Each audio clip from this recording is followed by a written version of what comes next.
Thank you all for staying to the very end. I think this is going to be a great talk by Dr. Melanie Brown. She is the Program Director of Integrative Medicine at Children's Minnesota and Associate Professor of Pediatrics at the University of Minnesota. She is practicing pain palliative care and integrative medicine. She is a practicing, pain palliative care and integrative medicine pediatrician. She worked as a critical care physician at a level 1 trauma center in Chicago for over a decade and serves on the executive committee on the AAP section on integrative medicine and the Physician Wellness Advisory Group. And she's going to talk to us more about the mind-body connection and integrative medicine and complementary medicine. Thank you. All right, I'm setting my timer. I was told to talk fast. And I'm from the East Coast, originally, so that shouldn't be too difficult for me. So we're just going to skip through that. I wish I had disclosures. I really don't. No one is paying me outside of my job any enormous sums of money to do any of this fabulous stuff. Learning objectives we've already talked about. So really, pain is really the tip of the iceberg. And what I will tell you is that as a pediatrician and as a mom, this is something that is really, truly frightening to me.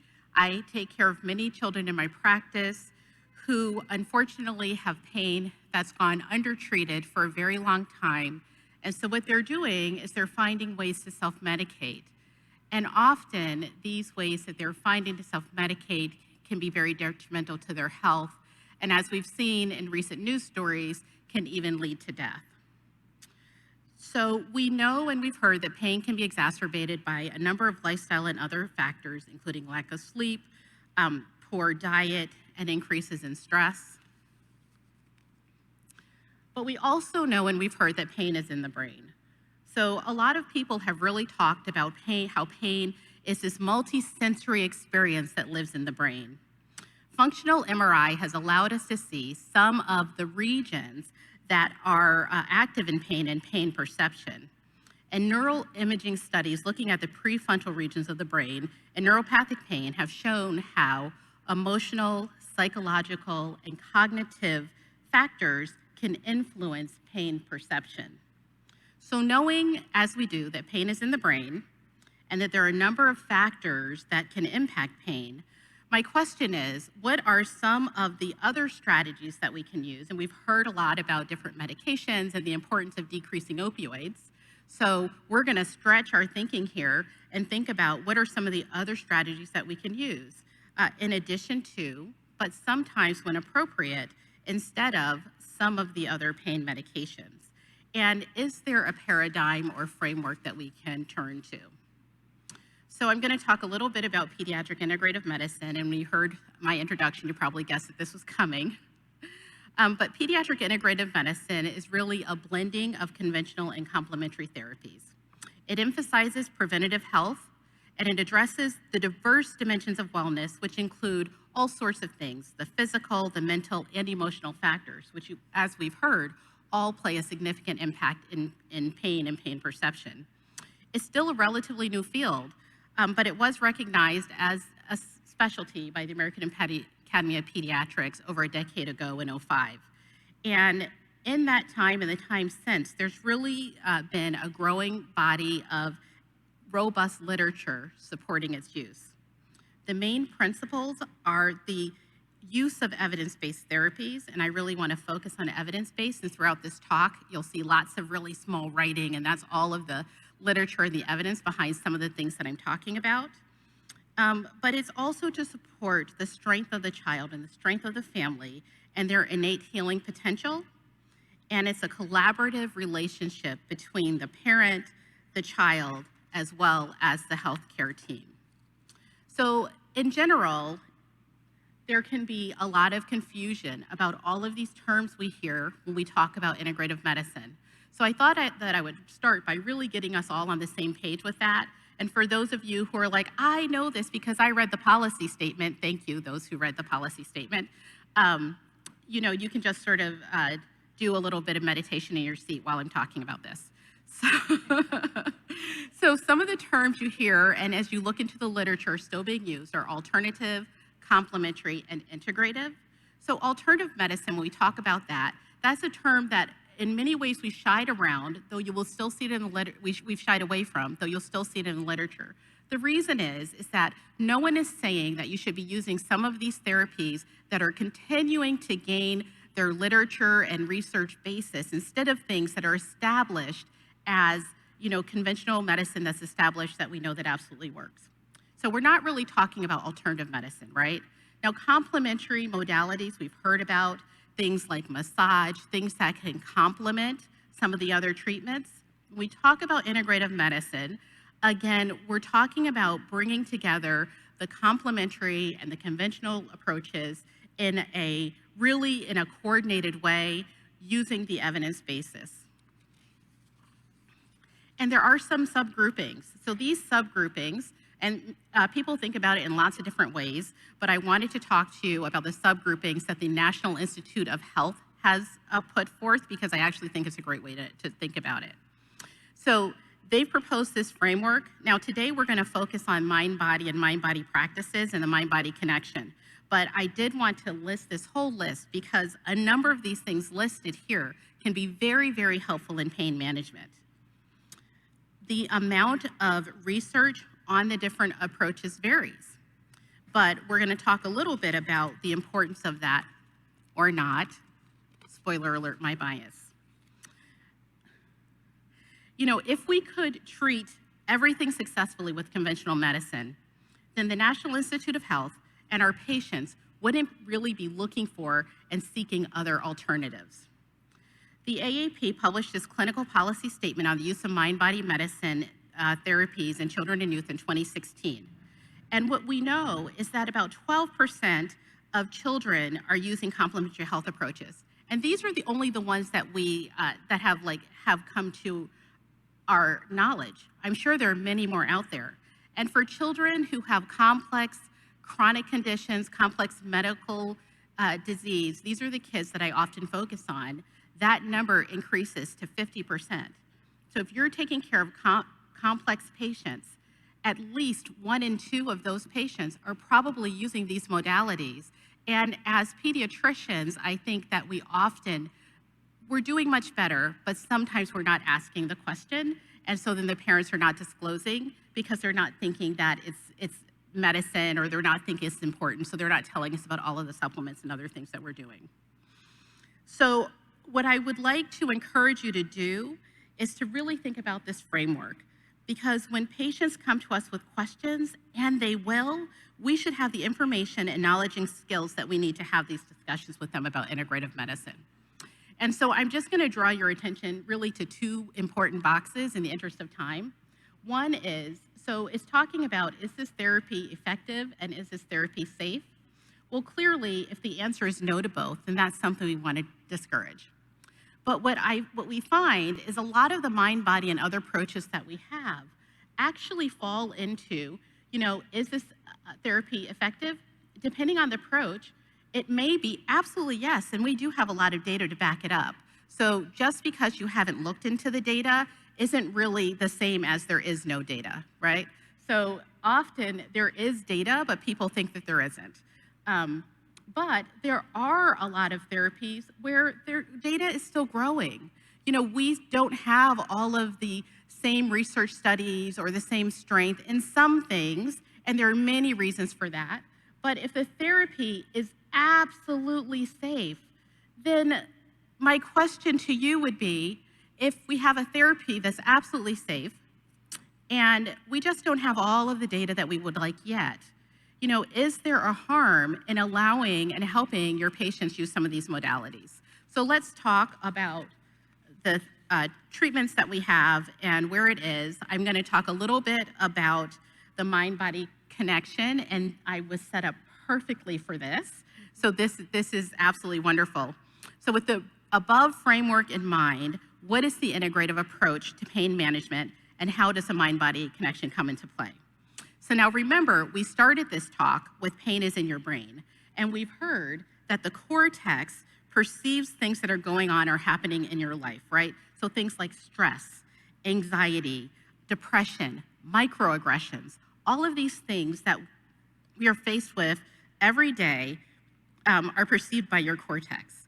And this then can in turn turn on or turn up the pain pathways that we learned about in your spinal thalamic tract. These pathways can be blocked by opioids and acetaminophen, as you discussed, but there's a growing body of literature that suggests that one of the ways that integrative medicine works is also by blocking these pathways. So descending pathways modulate the transmission of these nociceptive signals. These are relayed through the brainstem nuclei, and I'll also mention the periaqueductal gray matter because I think that that's a lot of the research articles that you might see will mention that as a term as well, and the medulla to the spinal cord.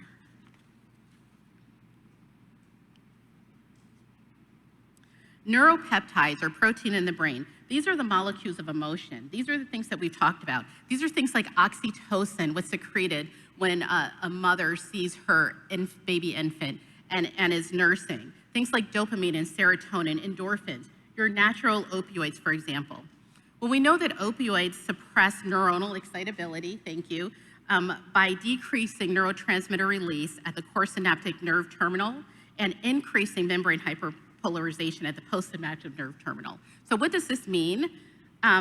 Well, there are integrative modalities that work to help influence some of this signaling, particularly as it relates to the periaqueductal gray matter. So there's a connection between what happens in your consciousness and what happens in biology. Neurons that fire together are wired together. Thank you for the brilliant person who gave me that. And you can rewire your brain by changing your thoughts and by changing your habits. So we're briefly going to touch on some of the techniques that require advanced training, specifically biofeedback and hypnosis, but we're going to focus more on some of the biobehavioral techniques that have a growing body of really compelling evidence and that you can use starting tomorrow or Tuesday or whatever day it is that you get back into the office to teach your patients how to manage their pain. So biofeedback is a therapy that returns some control to the patient by teaching them that they can really influence these autonomic and automatic functions with their mind. It's useful in managing a variety of pain and pain-related conditions. During biofeedback, for those who aren't familiar with it, the patient can be connected to a sensor which monitors different parameters and how they change as the patient is doing some sort of a function, such as deep breathing, and we'll talk about that. Hypnosis, like biofeedback, also requires special training, so I'll just talk about it very briefly. So hypnosis can be particularly useful for pain management during painful procedures. One popular technique for pain that I often use in my clinic is called the pain dial technique, where a child imagines a dial connected to their pain, which they have control over and can turn the sensation and their experience of it up or down. In our practice, we have found engaging the child's imagination to take control of the situation has been really successful in helping children manage their own symptoms. Mindfulness. So we've heard so much about mindfulness, right? It's been on the front page of the papers and in popular magazines. You probably remember the story of the soccer team in Thailand that was in the cave for many days. It took nations working together to get them out. One of these sort of sub-stories is that the soccer coach actually had done training as a Buddhist monk. And so one of the ways that he kept the children calm and whole and perhaps decreased their metabolism a bit to keep them safe is he meditated with them in the cave and he taught them meditation and mindfulness. So when we talk about this, this is really supported by increasing research. So research suggests that mindfulness can not only increase quality of life, which is really important, but what we're talking about here is that it can also modulate suffering and it can modulate pain perception. So I'm going to talk about mindfulness effect on the brain and then a few different mindfulness techniques that you can teach your patients Tuesday or Wednesday or Monday. So in 2012, researchers compared brain images from 50 adult meditators and 50 adult non-meditators. And results suggested that people who have practiced meditation for many, many years have more folds in the outer layer of their brain. This is a process that we know is called gyrification. But what's important about this is it may increase the brain's ability to process information. So we have more folds, which is good, because I want to have more folds than less. Other funded studies by the NIH suggest that meditation can affect activity in the brain in the areas involved in processing emotion and how pain is perceived. The interesting thing about this is for people who are meditators, this can be seen not only when they're meditating, but even when they're not. But for pain, I will say specifically, the research is mixed. But research really does suggest that meditation activates these areas of the brain in response to pain. So we talked about more folds with meditation, which is great because I want lots of folds. The other thing is that, and that's for people who are like, chronic meditators who meditated forever. Sorry, my buzzer's going off. So let's talk a little bit about the effects of an 8-week mindfulness-based stress reduction course on the brain. So this is 8 weeks. So we talked about people who've been doing this a lot. Now let's just talk about 8 weeks. So in 8 weeks, participation in the program was associated with changes in gray matter concentration in the brain regions involved in learning, memory process, and emotional regulation, among others. So not only can some mind-body therapies change function, they can also change the very structure of your brain. So more folds and more brain tissue. It sounds like a win-win to me. So perhaps that old adage that you can't teach old dogs new tricks actually is wrong. So let's break down some techniques that you can teach to children to help them with their pain. The first technique I'm going to talk about is diaphragmatic breathing. And this is probably something that people have heard of. I do find often that children will come to me telling me they've been taught to take a deep breath, but they haven't really been taught like how or why. So what I say is what happens in Vegas doesn't stay in Vegas. So diaphragmatic breathing can stimulate the vagus nerve. It can promote the relaxation response. And we talked about what it does with your descending pain pathways. This is a mindfulness technique that is easily taught. And what I find is that when the children are anxious and in pain, the parents are anxious and also in a pain of their own sorts.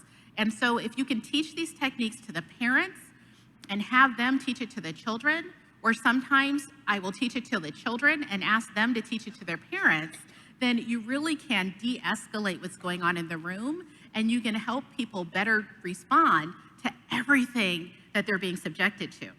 So when I teach diaphragmatic breathing, what I say very specifically is I say, if you put a hand on your chest and a hand on your belly, when you take your deep breath in, your belly's gonna go up like a balloon, and when you breathe out, your belly's gonna go down. So this is the way babies breathe all the time, but many of us forget this, and when we get more anxious, we start breathing faster and faster in our chest, and for some people that then leads to a panic attack. So they really can get in touch with how to do this. These techniques can be done also, though, for people who have cognitive differences or for infants. So things like rocking and lullabies, those are things that can induce this diaphragmatic deep breathing response. So that's one. Another technique is imagery.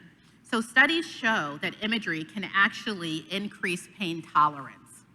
And when we talk about imagery, it's not just seeing an image in your mind, it's actually bringing in a thought with sensory qualities. So what I mean by that is, it's what do you see, what do you imagine, but also what do you hear, what do you smell, what do you taste? So if I tell you to think of a juicy, beautiful yellow lemon and allow an image of this lemon to form in your mind so that you can fully sense its weight and that lemony tart smell, and then imagine taking a knife and cutting into it so that the juice runs down your hands, and taking a big bite of that lemon and feeling the sour juice explode in your mind, in your mouth, well, and in your mind.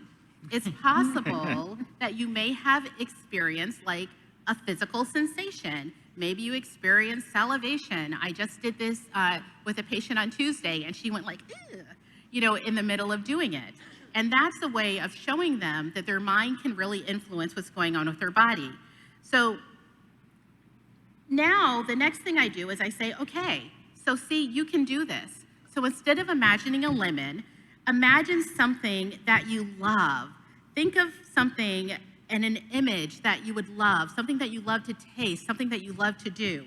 And you can use this at a time of stress or increased pain. One way that we often do this is called favorite place imagery. And so with favorite place, we teach parents and children to think about their favorite place, real or imagine, engaging in all of the symptoms.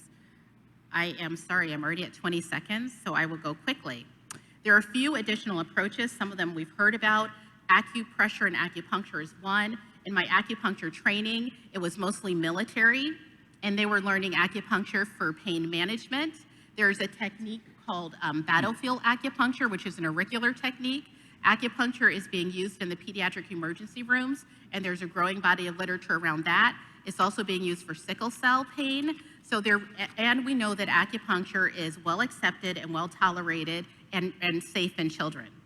Another one that's very popular is aromatherapy or essential oils.